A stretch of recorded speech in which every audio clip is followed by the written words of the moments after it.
Hey everybody, this is Japheth again. Today we're going to be running through room and world building in FutureMUD as a first step into covering some videos on some content about how to use the engine.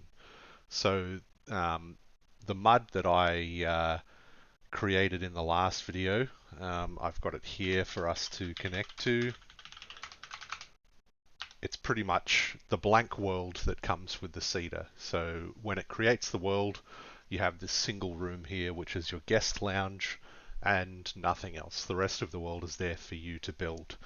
So in terms of the world itself, there are a couple of key concepts we need to cover first of all.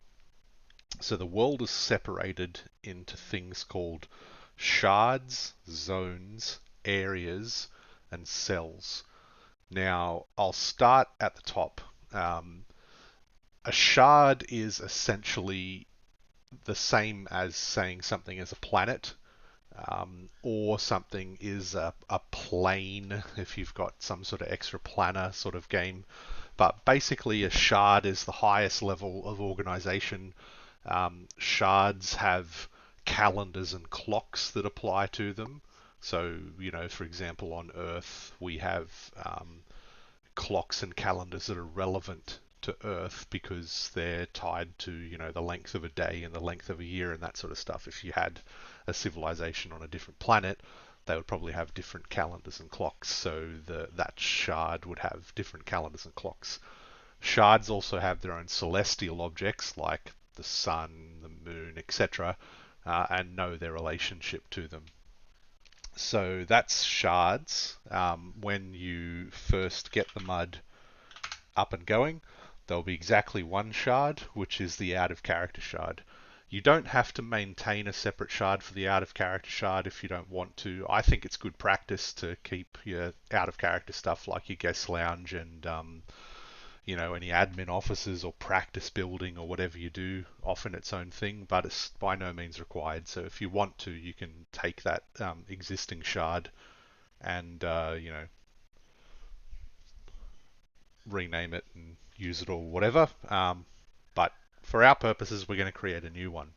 So I'm going to create the command to work with anything to do with shards is shard. So I'm going to create a new one. We're going to call it Earth. Now, sky templates are basically just a little fluff thing that controls what happens when you type look sky in a shard. Sorry, maybe it's survey sky. I can't remember what the command is. Maybe it's not even possible. I might have actually removed it, but nonetheless, the sky template just controls a few things like gives a fluffy echo based on the light level, basically. But there's one that comes with the seeder, so we're just going to use that one, and we're going to use it by ID. It's always 1. So shard new earth 1. So we've created a new shard. As you can see, it's shard number 2 for Earth. And we're going to, just so we have the commands here, we're going to shard set Earth clocks. Now, if you've only put one clock and calendar in, they're almost certainly going to be ID 1. So you can just cheat with that if you don't remember the name.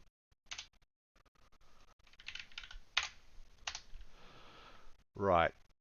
So we've got clocks and calendars. I'm not going to cover setting up celestials because I haven't put them in the seeder yet. I'm still working on a good way of getting those out to you guys. But that's basically our shard setup. So Earth is set up now except for the sun. So the next step down is something called zones. You might be familiar with zones if you've come from the Diku engine because Diku also uses zones. FutureMUD uses them in a kind of similar way, with one important distinction is that zones have a concept of their geographic location and their time zone. So zones need to know their geographic location, like their latitude and longitude on a celestial body, so that they can know what time it is relative to the sun. and they need to know a time zone for the same reason, so that they can convert the central clock to a local time. So once again, there's one zone for the out of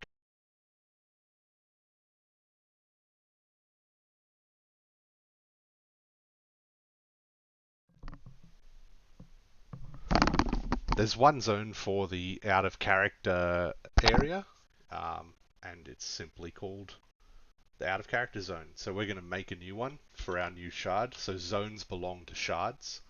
So you must again use the command zone. Like most things in the engine, the command to work or edit with it is simply the name of the thing. So we're going to call our new zone Demo City. It's going to belong in shard 2. And when we try and do this, it's going to tell us that we need to provide a time zone for.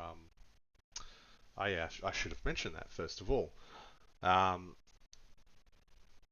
so I've got to take a step back and talk about cell overlay packages.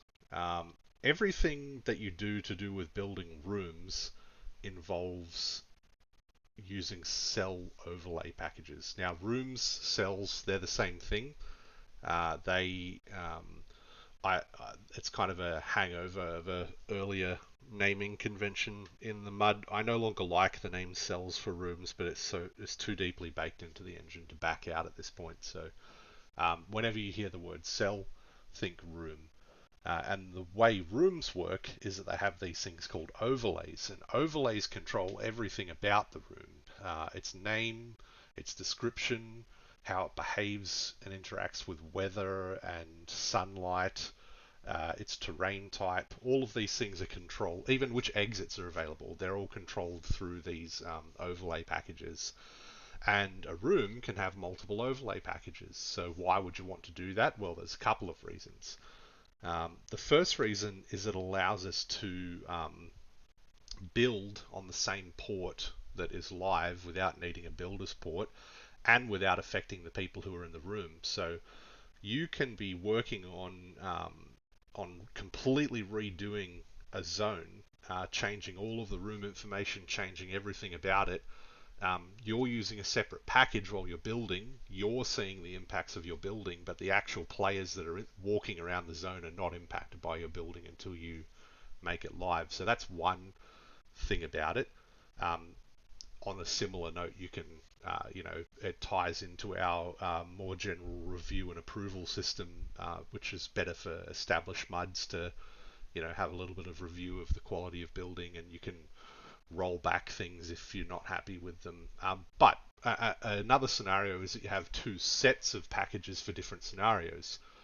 In LabMud, we used this to we had an event where we had an earthquake damage.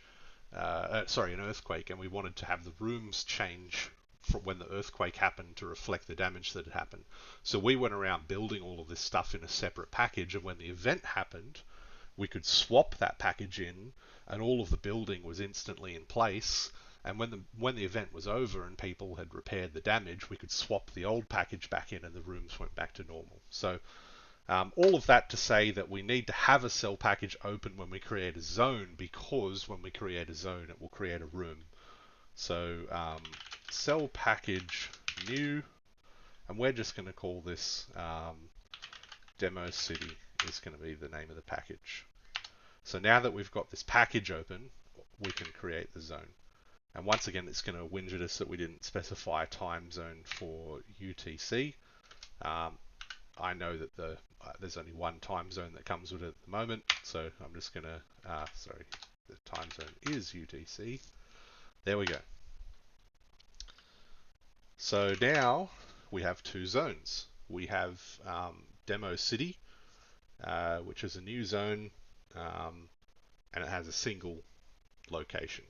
Now, I mentioned before that there were 4 layers. There's also a thing called areas. We'll come back to those. They're actually not a mandatory part of the hierarchy, but in a typical setup, you would probably have a zone be something large like a city, and the areas be areas of the city like a particular suburb or the docks or the town square or whatever.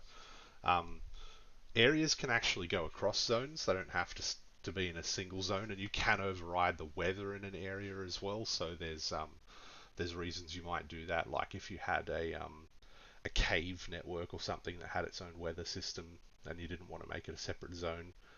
But anyway, I'm going to skip over areas just for now, and we're going to jump straight into rooms. So, go to, by the way, is the command that you use to move around the world. You can go to and specify the ID of a room number you want to go to, or you can specify a player name if you want to go to a player name wherever they are. So here we are. We see the name of the room, the exits. There aren't any, obviously. A description of the room, and this here is automatically added. Now, because we're an admin, we also see the ID of the room, the terrain type, the fact that it's flagged as safe quit, the X, Y, and Z coordinates, which we'll get to later, and the overlay information. So once we're here and we've got a cell package open, so remember before we had to create a cell package demo city.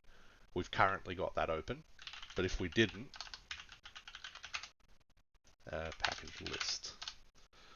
If we didn't have that open, we would need to type cell package open to adopt that package, or we'd revise it if it wasn't under design. If it was an approved and current one, we'd create a new revision.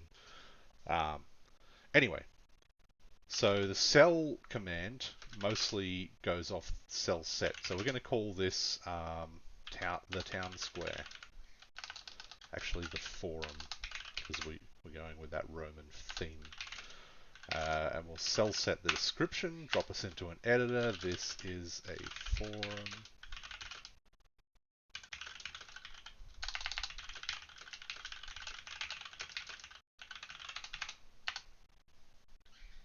Right, so you can see that it's changed the name and the description.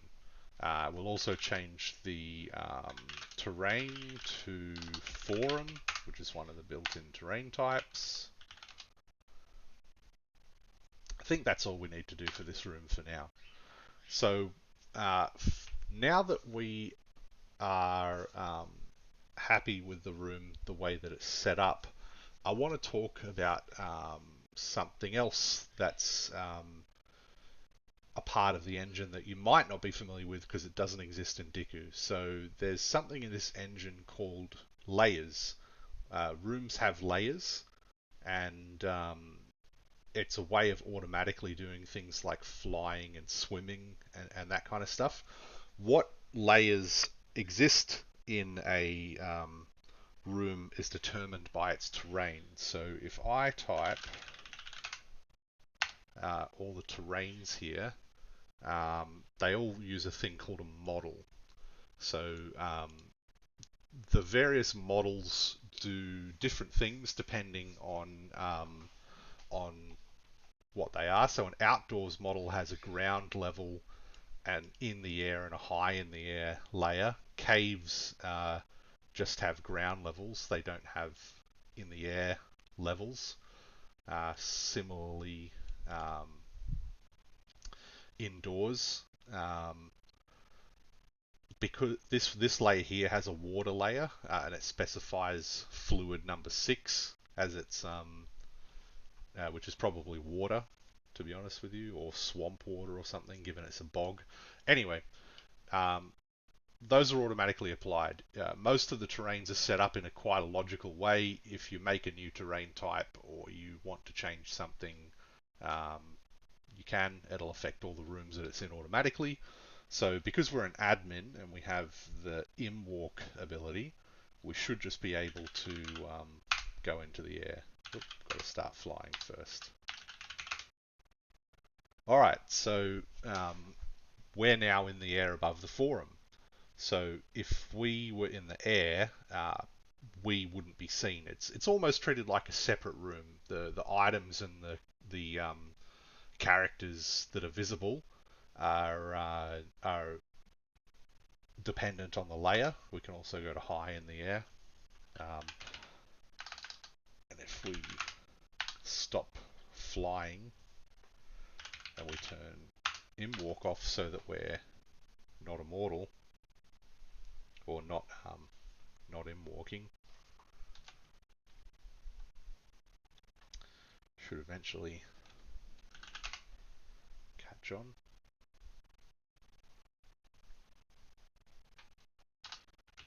Maybe I had it based on the...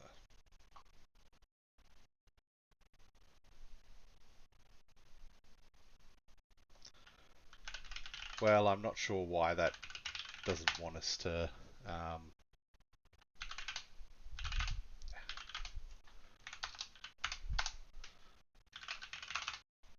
Alright, we're back on the ground level. But anyway, in this way, things that fly and things that swim and all that kind of stuff. There's even tree locations and that kind of stuff. You can climb into trees and rooftops. I think there's rooftops for the city location. But anyway, it's all there. So that's layers. Just in case you happen to run into something like in the air above, and you don't know what you're seeing. So we'll come back now to room building, and we'll start talking about exits. So if we want to make a new exit, we're going to need another room. So I'm going to make a new room. So I've still got my package open. It's all part of the same package. Cell new is the way to create a new room, and it'll automatically take you there as well. Now what we want to do is let's just call this a road. I'm not going to bother describing it. I wonder what road types I put in there.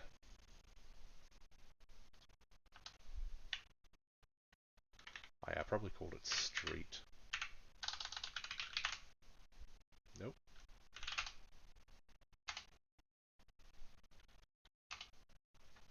Urban street.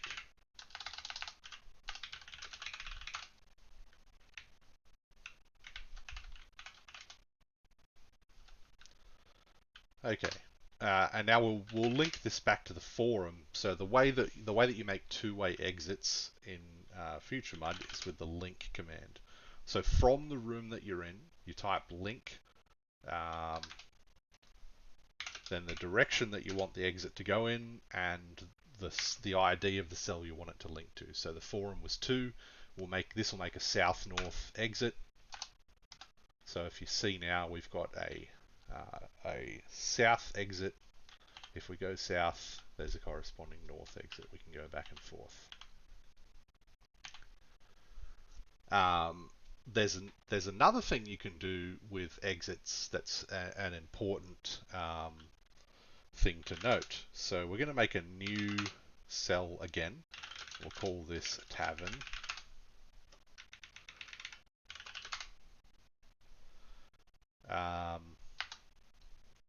Now, these are called non-cardinal exits.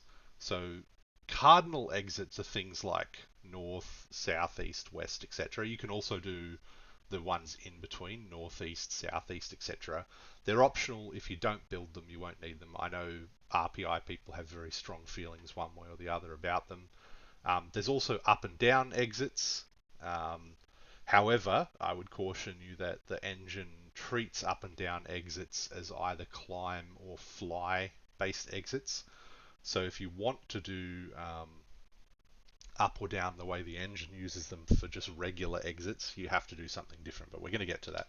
So now that we've got this tavern, and what we actually want is we don't want the tavern to be, say, east of the forum. We want it to be a separate thing, like we want them to enter the tavern, basically. So we're going to use these things called non-cardinal exits. So there's a bunch of them. The ones that you will use most commonly are these enter and leave ones, and the ones that the choice between the most, if you see all of these, enter is enter and leave are paired up, climb and descend are paired up, up, stairs down are paired up. They're all paired up. Why you would use one or the other is depending on which of the two rooms you're standing in. So we're currently at this time using we're standing in the tavern, and we want to link back to the forum.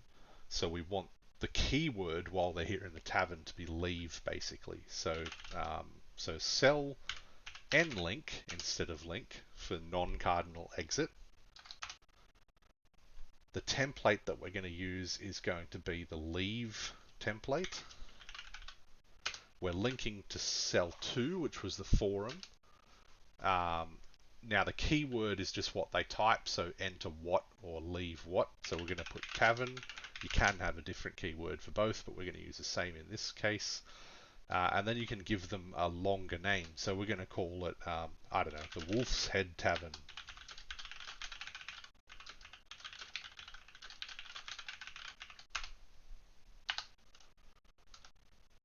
Okay, so now that we're here in the tavern, you can see there's an exit there that says leave tavern.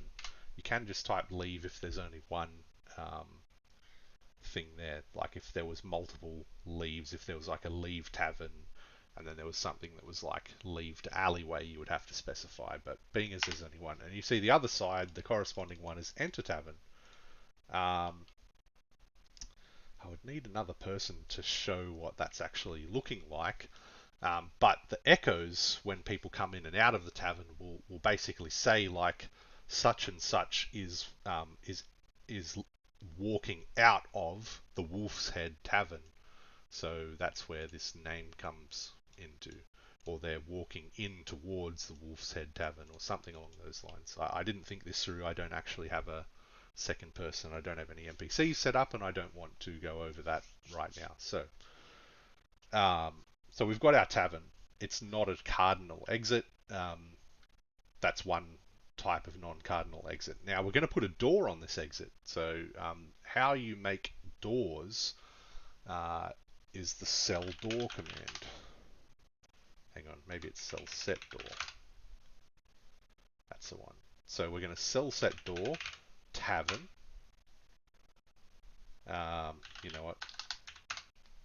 Let's see what this says. I can't remember the syntax. Cell set door exit. So that's the tavern. And the size. Okay. So cell set tavern. Cell set door tavern. And the item size. So the item size is the size of the door that goes in there. So doors in FutureMUD are all physical items. So these are all the sizes that are built in. They have no inherent meaning. It's up to you to define how you use these sizes in your own engine, but I hardly recommend that you treat human sized as normal and everything based from there. In LabMUD, we adopted the convention that normal is human sized, small is anything that fits in a backpack, very small is anything that fits in a pouch, and tiny is anything that fits in, like a wallet or something along those lines.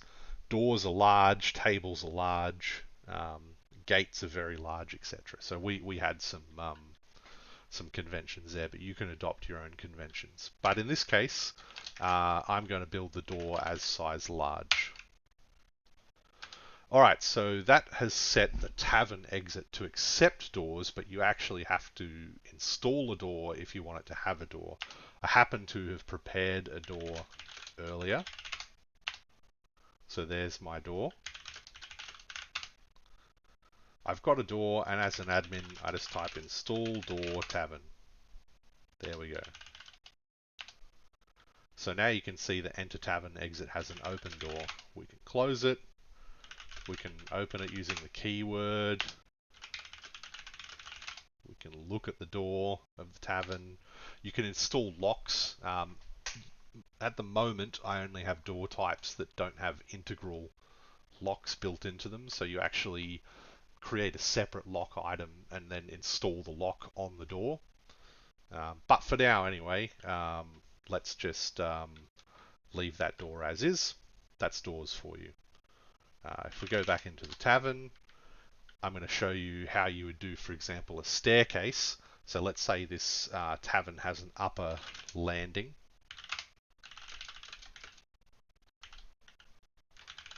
We'll call it an upper story landing.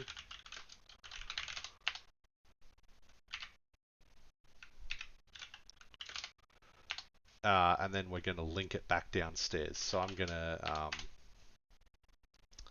go sell and link the templates that we want to use is stairs down, sell and link stairs down. 4 was the tavern. The outbound keyword will be we'll call it stairs in both cases, and the outbound name is what the name that it displays on the exit when they walk down the stairs and towards. We'll say the tavern common room, and the inbound one from the tavern common room.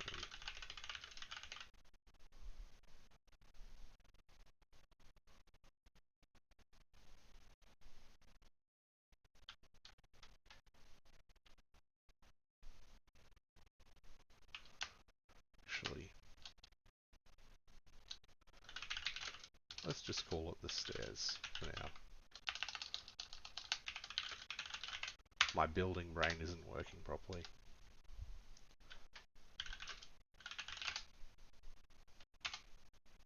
Alright, so then you can use stairs to go up and down.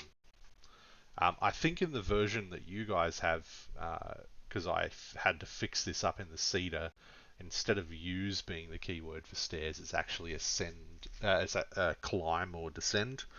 So you would actually climb stairs or descend stairs, and the reason that would be good is if you had multiple staircases in the one room, for multiple stories, you could climb or ascend, or you could keep climbing or whatever. Whereas this use stairs one that I quickly set up in the demo MUD is I hadn't fully thought through. So anyway, that's the basic exits. Once you're all done with that building, what you want to do is you want to submit the cell package. So at the moment that was under design. It hadn't actually been approved.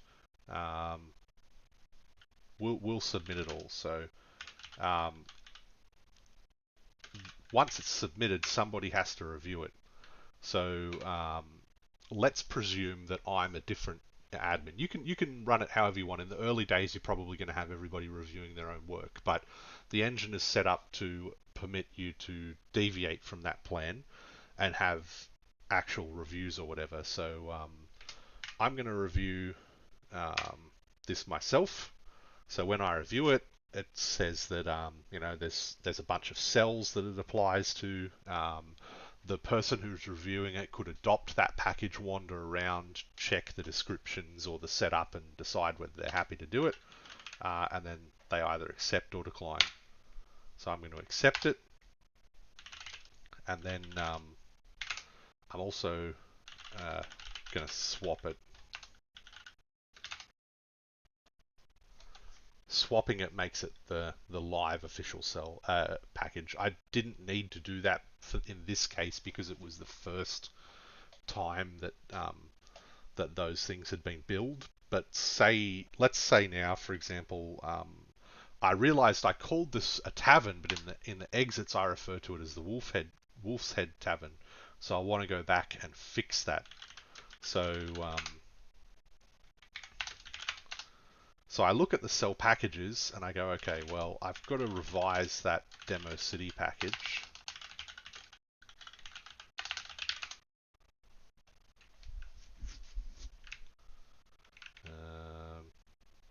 Maybe I have to use the ID.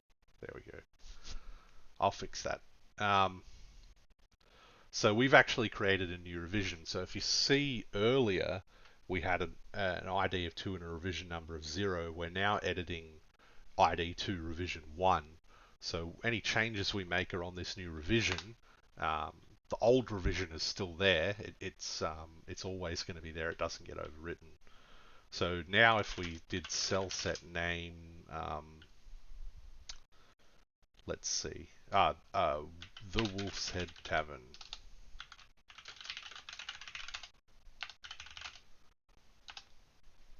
So we've changed that name there, and now that we're done,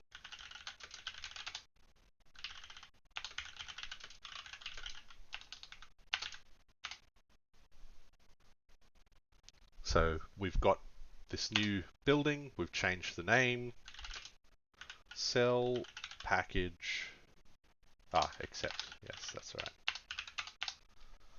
Alright, but now if we look, what happened? Didn't we just change the name? Why is it still a tavern? It's because the old revision is still live. So when we were building, we actually saw what we were building, but once we submitted, we actually closed off the fact that we were temporarily peaking at this. So if we want to make this live so that everybody can see it, we have to swap it in. And there you go. Now your building's live. So so as you can see, you can build stuff, and everybody else would have seen what I was seeing there before I swapped it. The old building. You can add and remove exits. It makes sure that it's all safe. It doesn't let you override anything that's live. You can change terrain types. You can add new rooms. You can do whatever you want. So just to summarize how you build, generally speaking, if you're just doing like updates to say the city, I would heavily recommend that you're always revising, or like revise a package where you can. The only reason to make a new package is if you want to do something totally separate, that like for an event or whatever, that you want to be able to swap separately to your main sort of tree of building or whatever. So yeah. Now that we've built some basic rooms, we can talk about the Autobuilder. So that's all well and good. You've seen most of that sort of stuff before. It's very similar to, or it's passingly similar to the RPI engine, but it's should mostly make sense. What if I wanted to make a very large area at once? So the way the engine lets you do that is it actually has auto builders. So there are auto room builders and there are auto area builders. They work together. So here are some ones that the engine ships with. Sorry about the undescribed bit. When I shipped them, I forgot to give them a description. But anyway, you've got rectangles, terrain rectangles, and feature rectangles, and each of them has their own option to include diagonals or not. A rectangle will simply make a rectangle of the size that you specify with the MUD's default terrain type, which is probably set to residence based on the fact that that's what it's setting everything to when I build new rooms. A terrain rectangle takes an argument. It makes a rectangle, but it also takes an argument that tells it what each individual part of the area is in terms of terrains, and it makes it that particular terrain, so you can kind of skip that particular step. And a feature rectangle does the same, but also applies various tags to the room at the same time. So you can, that's a more advanced case.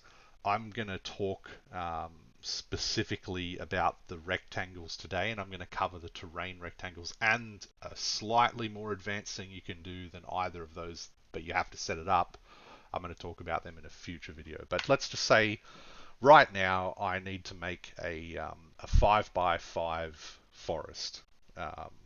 So I need a combination of auto, and I need to use an auto area to make the area, but I need to give it an auto room template in order to say what room to build. And in this particular case, it's just going to create a blank room. That's the one it ships with, but you can create more of these if you want to. Um, so the command is cell, um, where are we? Cell new, and then from the template. Okay. So let's not forget that we need to open a new package first. So we're going to create a new package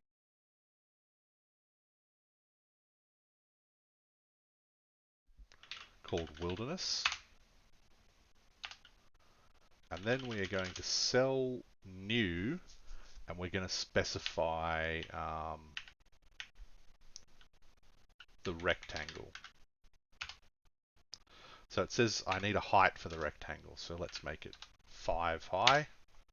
We need a width. Actually, I'll make it 10 wide. And we need to use a Autobuilder room template. We were just going to use that first one, which was 1. All right. So it generated 50 rooms, and it's linked them all up. As you can see, we were able to move 5 rooms to the north. So 1, 2, 3, 4. 4 exits, 5 rooms. 1, 2, 3, 4, 5, 6, 7, 8, 9. So 10 total rooms. So it's created for you a little rectangle. And then you can go and build it and do whatever you want. Now, the more advanced ones that I'm going to cover in the other video can do things like automatically randomize those descriptions and do it based on features and tags and terrain types that you specify. And that's where the terrain builder that is included with the engine comes into it. So let's check that out.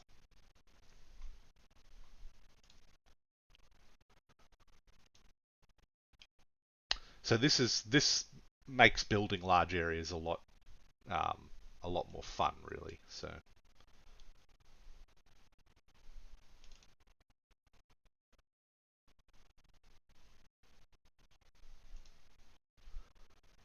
I'm going to run the terrain editor. Um,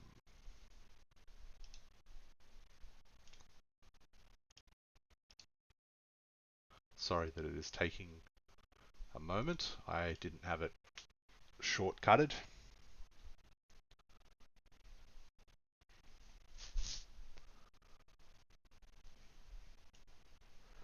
Okay, so the terrain planning tool is a pretty useful little tool that allows you to work with uh, basically all of those tools. What you need to do before you start using it is you need to import the terrains. Um, the the two ways you can do it. You can do it from the clipboard, or you can do it through the API. Setting up the API, I'm going to do a video on how to do that. I haven't actually published it to you guys yet, but it's quite simple. I've got it set up for LabMUD to do it that way. You just press the button and it populates all this sort of stuff. Having not set that up, your option at the moment is to do it via the clipboard. So what you need to do in order to get that information is you need to type the following command in the MUD terrain planner. It's going to give you this is kind of a hacky way to do the API without doing the API. If people haven't set it up yet, it's basically giving you a big JSON file that has all the data. Just copy the whole thing. I've copied it to clipboard. Make sure it's copied to the clipboard, and then type import terrains, and it's basically got them all down here. What you could do is you could save that terrain information to Notepad, assuming that you're not going to edit your terrains very often. You can save it to Notepad so you can use this. Eventually, I recommend you all set up the API. Anyway, let's change this to say a 10 by 10 grid, and then we can unfortunately, it's just a little bit too big on this monitor. Let's so it's got a fill tool and a paint tool. Let's fill the whole thing in with deep water, and then we'll go back to the paint tool and we'll put some coastal desert tiles. Um, let's put a rocky beach down in the corner here. Now, all this color information comes from your settings in the MUD. Um, you can do more to differentiate these colors and that kind of stuff. So it's a bit more noticeable. You can also put like a character or whatever. So if you've got different types of forest or whatever, you might have like the initials of the type of the forest appear in the cell. Let's put some mountains in the middle, um, and we'll surround it with forest. We probably can fill that in actually. There we go. So once you've done filling in this little area, you type copy for MUD. It copies it to the clipboard. Now the auto area that we're going to use to build this one is the terrain rectangle, number 3. So if we do cell new 3, so again we've got to give a height. Now it's got to match what we did from here, because we're basically we're telling it what the terrain types are. It wants to know, it's going to get a big list of you know, terrain IDs and zeros and stuff like that, but it needs to know the height. So we're doing a 10 by 10. It still needs to know the room one. We're going to do the same one. Now it wants us to enter the terrain mask. So I just pasted what it did. Oop, and it crashed. That's great. I'll look into why that crashed. And hopefully it works when you guys do it. But assuming it had have worked, it would have created a 10 by 10 rectangle and applied all of those terrain types. And one of the things you can do with the room templates is you can set them up to have different descriptions by different terrain types. You can set the randomized descriptions to do things like look at the terrain types and do different, you know, sentences and that kind of stuff. So you can have a few sentences there for random forests and room names for forests and that kind of stuff. But anyway, that's how you build big areas in FutureMUD. And that's, for now, that's what we're going to cover. I said I'd skip over areas. I will come back to those later. This video is getting a bit long, but hopefully that introduces you guys to some of the basic concepts of how to build rooms in FutureMUD. So thanks very much, and enjoy.